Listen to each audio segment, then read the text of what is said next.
My sister framed me for theft, and my parents kicked me out 5 years later. I inherited the family legacy they thought would always be hers. I was raised in what most people would describe as a typical middle-class household to parents, a younger sister, and a modest home in the suburbs. To outsiders, we appeared to be the picture-perfect family. But anyone who truly knew us would tell you there was always a quiet tension between my parents and me. The reason was simple. They adored my younger sister, Emma, and I was always the afterthought. But it hadn't always been that way. I remember when we were little, our parents were warm and affectionate to both Emma and me. They showered us with love, and why wouldn't they? We were both bright, enthusiastic kids who excelled at almost everything. It was a golden time when nothing seemed to divide us. We were enrolled in piano lessons, art classes, and gymnastics, and our parents cheered us on with equal pride. Back then, I never noticed any favoritism or subtle differences in how we were treated. Things began to change when I reached 6th grade. It started with just one test. It wasn't even that significant, but I got a bad grade, the first one I'd ever received. That single moment shifted something. My parents' perception of me altered in a way I could feel, but not fully explain. My mom no longer looked at me the way she looked at Emma when she came home with yet another perfect score. The compliments I once received now felt forced, while Emma's accomplishments were celebrated with genuine excitement. Suddenly, I felt like the weak link, the one who could fall apart at any moment, while Emma became the flawless daughter, who could do no wrong. At first, I convinced myself it was temporary. Maybe I was just overthinking it. Soon, it became impossible to ignore. When I made a mistake, no matter how minor, it was treated like a personal failure. When Emma made a mistake, it was overlooked or worse, excused. She's just having an off day, my father would say. But when it came to me, it was always, why can't you be more like Emma? That sentence became a constant echo in my life, following me into every room and every conversation during my teenage years. As we got older, Emma transformed into the daughter my parents had always dreamed of. She was smart, outgoing, and wildly popular. She became class president, homecoming queen, and the kind of person everyone seemed to adore. I, on the other hand, became quieter and more reserved. I focused on school, studied hard, and did well academically, but it never seemed to measure up. No matter how much I achieved, it wasn't enough to compete with Emma's glow. Eventually, I stopped trying. By the time we reached high school, the contrast in how we were treated was glaring. Emma always got brand new clothes, her own car, and endless attention. If she needed help with homework, my parents would sit with her for hours, making sure she understood every detail. If I asked for help, it was always too late, or they were too tired, or they'd simply say, "You can figure it out." They started treating me like I was already an adult, while Emma remained their pampered little girl. I learned early on that if I wanted anything, I had to earn it myself. Meanwhile, Emma received everything without lifting a finger. Still, I tried to maintain a relationship with her. She was my sister, and I loved her. But her growing entitlement made it difficult. She seemed to thrive on the attention, fully aware she could get away with anything. And it wasn't just our parents, friends, teachers, even strangers were drawn to her.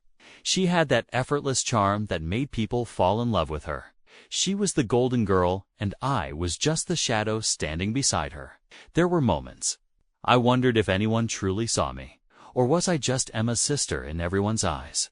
The moment everything shifted came one summer, right after I graduated from high school. I had been accepted into a respectable college with a partial scholarship, and I was eager to finally leave home and start fresh. I hoped that distance would help mend things with my parents. Maybe once I was gone, they'd finally notice my absence and realize how much I mattered. I was wrong that summer. Emma started dating Jake, the star quarterback of our high school football team. He was handsome, charming, and came from a rich family. Naturally, my parents adored him. They treated him like the son they'd never had.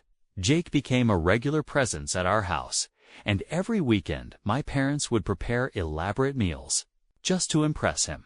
It was clear they were already picturing Emma and Jake's perfect future: a big wedding, a beautiful home, and adorable grandkids. Meanwhile, I was just trying to survive my first semester of college juggling classes and a part-time job to cover what my scholarship didn't.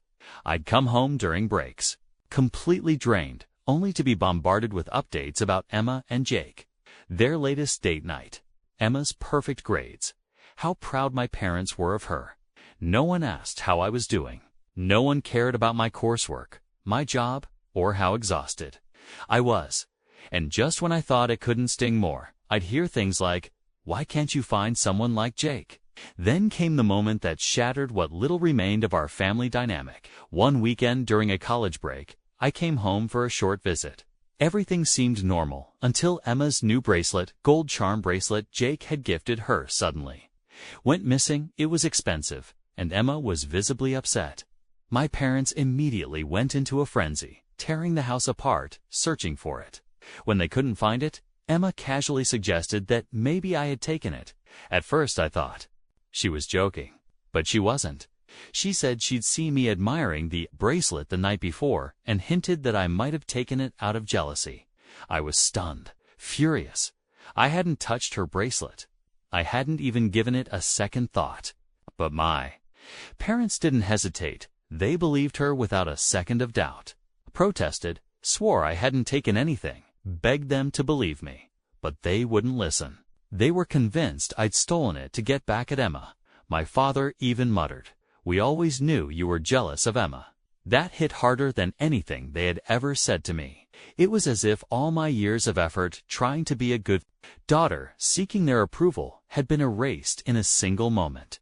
They gave me an ultimatum: return the bracelet or leave the house. I was in complete disbelief. I had no evidence, just my word, but that wasn't enough for them. They had already made up their minds. So I packed my bags and walked out the door, choosing my dignity over their false accusations. I didn't look back. I cut all ties right then. I couldn't stay in a home where I was treated like a thief, like I didn't belong. A close friend let me crash at her place until I could get back on my feet. That was the last time I spoke to my parents for years. In the years that followed, I struggled more than I ever had. With no support from my family, I had to figure everything out alone. I juggled classes and work, barely scraping by. There were nights I went to sleep hungry, and mornings I woke up wondering if I could keep going. But somehow, I pushed through. I graduated, found a decent job, and began piecing together a life on my own. Meanwhile, I heard bits and pieces about Emma from mutual acquaintances. She was thriving, of course, still with Jake. She had landed a comfortable job at a marketing firm, one my dad had helped her get into. It seemed nothing had changed for them. They were still the perfect little family, just without me. 5 years passed before I heard anything directly from my family again. I had built everything from scratch.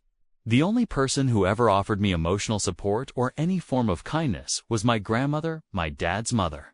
She never took sides, never tried to force reconciliation, but she would send me birthday cards, little texts to check in. She never forgot I existed. Then, out of the blue, I received an invitation to her annual Christmas dinner. I was stunned. I hadn't seen most of my family in half a decade. My grandmother had always been fair to me, and I trusted her more than anyone else in the family. Still, I wasn't sure if I wanted to go, but something in me said I should. Maybe it was closure I was looking for, or maybe just curiosity. When I arrived, it was like stepping into the past. My parents were there. Emma was there. Jake, too. A few other relatives I hadn't seen in years. The air was thick with tension.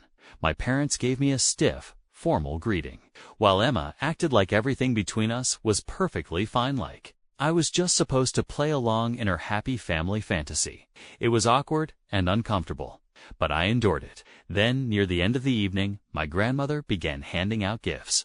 I wasn't expecting anything meaningful, but when I opened the box she handed me, I felt my heart stop.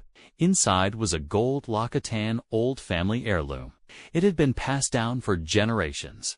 This wasn't just a piece of jewelry. Whoever inherited the locket was considered the rightful heir to the family's assets.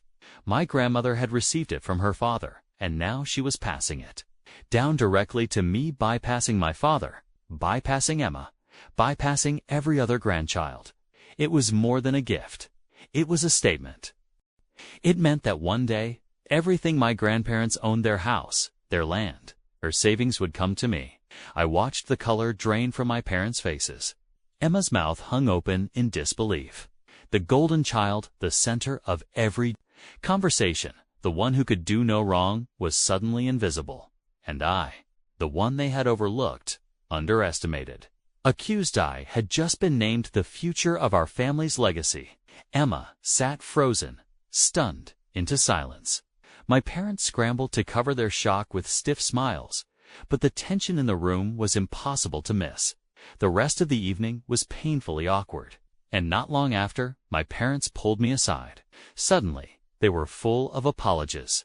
If years of neglect and mistreatment could be erased with a few kind words, they started talking about how Emma might be getting married soon, and how they wanted me to be part of the family again for her sake. They said, but I knew better. This had nothing to do with love or reconciliation. It had everything to do with money. The heirloom had always been a significant symbol in our family, and now that it was mine, they realized I would inherit everything attached to it. They weren't trying to mend things out of guilt or affection. They were afraid of losing their claim to what they'd always assumed would be theirs. My father even said something that felt more like a veiled threat than an invitation, that they were willing to forgive me and start over. It was as if they had completely forgotten who had hurt whom. Other relatives joined in, gently pushing me to be reasonable. They kept repeating things like family is everything and you don't want to go through life alone. I could practically hear the cliches lining up. Sharing is caring. Blood is thicker than water. Forgive and forget. It was overwhelming. Even though I knew exactly what was happening, all the pressure started making me second guess myself. Did I want to be part of this family again, knowing they only valued me because of what I now had? Could I ever truly forgive them, knowing their renewed interest in me came from a place of greed, not love? What would you do in my situation? Because honestly, I could use some advice. After the Christmas dinner, I went back to my apartment, feeling completely drained. It was hard to make sense of everything. I'd tried to avoid my parents and the rest of the family for most of the evening, but they were relentless. My parents kept casting guilty glances in my direction, and Emma wouldn't stop smiling at me, acting like we were suddenly the best of friends. But I wasn't fooled. Their behavior had nothing to do with genuine affection. It was all about the family inheritance now tied to me through the heirloom. The more they acted nice, the more I wanted to keep my distance. Over the next few days, I thought long and hard about everything. I realized I needed to have an honest conversation with Grandma. The heirloom wasn't just symbolic, had real, financial weight. I hadn't asked for this, hadn't planned on being the one to inherit it. But now that I had it, I needed to understand the full picture. When I finally sat down with Grandma, I was nervous. I started by thanking her for trusting me with something so important. Then I asked her, plainly, what it all meant. I didn't want to be dragged back into a toxic family dynamic just because I now held something they wanted. If the inheritance came to me, I'd use it wisely, but it wasn't my priority. I just wanted clarity. Grandma listened quietly, then shared something I hadn't fully grasped until then. She told me she'd been watching everything unfold for years. She saw how my relationship with the family had deteriorated, how I'd been pushed out. She knew about the bracelet incident. She even knew how I'd struggled during college, how I'd worked multiple jobs, scraped by, and fought to stay afloat. Meanwhile, Emma had everything handed to her without lifting a finger. She explained that she hadn't stepped in before because she believed people needed to live their own lives and learn from their choices. But seeing how things had played out, how I had been mistreated and yet still found a way to build something for myself, convinced her that the family's future needed to be entrusted to someone who wouldn't waste it. That's why she chose me. She told me she'd already made her will, and my name was on it. I was stunned by her honesty. Suddenly, the heirloom wasn't just about tradition, was about trust. Grandma believed in me. She believed I would treat the inheritance with care and responsibility. That trust felt both heavy and deeply meaningful. She made it clear, this wasn't about rewarding me for the pain I'd endured. It was about ensuring the family's legacy ended up in the right hands. She knew wouldn't squander it. And even though it felt strange surreal, even to be in this position after everything I'd endured, I couldn't help but feel a deep sense of validation. All those years of being the forgotten daughter suddenly faded into the background. Grandma had seen the truth, and in the end, that meant everything. Still, while her clarity gave me peace, it also added a new weight. The inheritance now hung over everything. I knew my parents and Emma would do whatever they could to claw their way back into my life, not out of love, but out of greed. They knew what was at stake now, and they wouldn't let it go without a fight. I'm backhand. Things have gone from bad to worse. If you've been following my story, then you know my family situation is already a disaster. I thought going back to school after the Christmas mess would give me some time to breathe. I was wrong. So much has happened since, and I need to get it off my chest before I lose my mind after that Christmas dinner, where my parents and Emma basically begged to be included in the inheritance. I returned to my apartment, hoping to find some peace. I buried myself in work, trying to shut out the nonstop calls and texts from my family. But of course, it didn't stop. The messages kept pouring in, not just from my parents and Emma, but now from distant relatives to people I hadn't heard from in years. Suddenly, everyone felt entitled to mediate. They all parroted the same tired lines. Family is everything. Don't let money tear you apart. And my personal favorite, you're being selfish. None of these people knew the full story. They weren't there when my parents disowned me. They didn't see the years I spent scraping together enough for rent and food in college, while Emma breezed through life on a silver platter. They didn't care about the emotional scars. All they cared about was what they'd been told by my parents, who were now painting themselves as the victims. I felt completely suffocated by the weight of everyone else's opinions. I tried to ignore it, to focus on my job, to just move on. But then something happened that completely threw me. One afternoon, totally unannounced, my parents and Emma showed up at my apartment. Yes, you read that right. They came to my home uninvited. It was like they were on some kind of mission to force me into reconciliation. On their terms, they were banging on the door, yelling my name. I could hear my mom sobbing from the hallway. I froze. My friend, who had been staying with me for a few months, looked terrified. I didn't know what to do.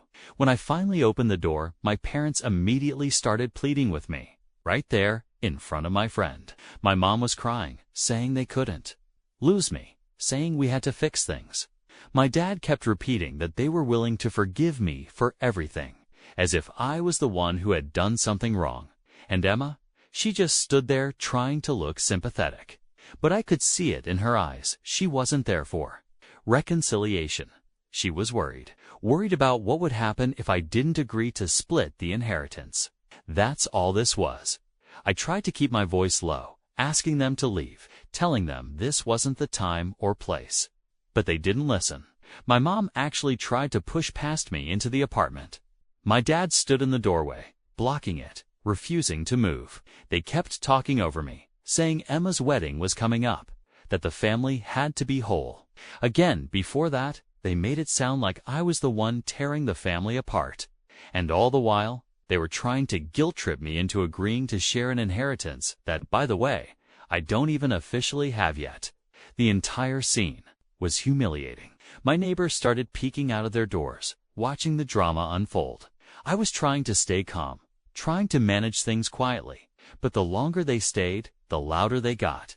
My mom was literally on her knees, sobbing and begging me to forgive them. And Emma stood there, looking smug like she was sure they'd wear me down eventually. I felt trapped. I didn't know what else to do. Finally, I had no choice. I called building security. Thankfully, they showed up quickly. They were polite at first, asking my family to leave. But when my parents refused, security got firmer. They warned them that if they didn't leave, the police would be called. That finally got them to back off, but not before my mom made a dramatic scene, loudly crying that I was abandoning my family in front of half the building, and if that wasn't enough, Emma decided to up the ante. After she left, she sent out a mass text to several of my friends. She claimed she was protecting herself, that she'd been mistreated, but there was another layer to it. Jake. He had also started realizing that the promises of family wealth weren't going to come as easily as he'd been led to believe. My parents had hinted they would support him and Emma financially, but once the drama over the heirloom and inheritance exploded, it became clear the situation was far more complicated than he'd expected. He saw the writing on the wall and decided to bail before getting in any deeper. The news spread like wildfire through the family, and honestly, I felt a complicated mix of emotions. Part of me actually felt sorry for Emma, despite everything she'd done. But another part of me felt validated. For so long I had been painted as the problem, the outcast, the one who couldn't measure up. And now, the perfect life Emma had always flaunted was starting to crumble. The cracks were showing. Everything they had tried to cover up for years was finally unraveling, and there was nothing they could do to stop it. Amid all this chaos, something strange started happening. The same relatives who had rushed to judge me before, who called me selfish, who believed I'd stolen the bracelet, began reaching out. Their tone was completely different now. They were regretful, apologizing for the hurtful things they'd said, claiming they had only wanted what was best for the family. But honestly, I didn't know if I wanted anything to do with them anymore. I couldn't ignore the fact that they had turned on me so easily, without facts, without questions, without hesitation. They blindly took my parents' word and vilified me. If it was that easy for them to write me off once, what's stopping them from doing it again? Parents had done the same. One moment, they were loving and supportive. The next, they were siding with Emma and accusing me of being jealous and vindictive. Now they were trying to reverse it, all because it served them. How could I ever trust that their loyalty was genuine? It felt like I'd be constantly walking on eggshells around them, never knowing if their support was real or just a strategy. So, I decided for now, I needed space. Let them deal with the consequences of their actions. Let them face the fallout of their own choices. I wasn't going to be the one cleaning up the mess again. After all that, my parents reached out again. But this time, their tone had changed. Gone were the guilt trips, the veiled threats, the emotional manipulation. Now they were quiet, careful, almost apologetic, but I could still see through it. They weren't reaching out because they cared about repairing our relationship. They were still focused on the money. They wanted to make things right just enough to secure their place in the future they thought I owed them, especially now that Emma's perfect future had taken a hit. I haven't responded. And to be honest, I don't know if I ever will. This entire ordeal has been a brutal but eye-opening reminder of just how toxic my family can be. And I'm not ready to open that door again, not even if they show up with apologies wrapped in pretty bows. Right now, I'm focusing on myself, on the life I want to build without their lies, manipulation, or expectations hanging over me. I want a future that's mine. One I don't have to defend or justify. One that's free. That's enough for now. Reddit, thanks for listening, and for all the support and advice you've given me along the way. It's been a rough ride, but I finally feel like I'm starting to see everything for what it truly is.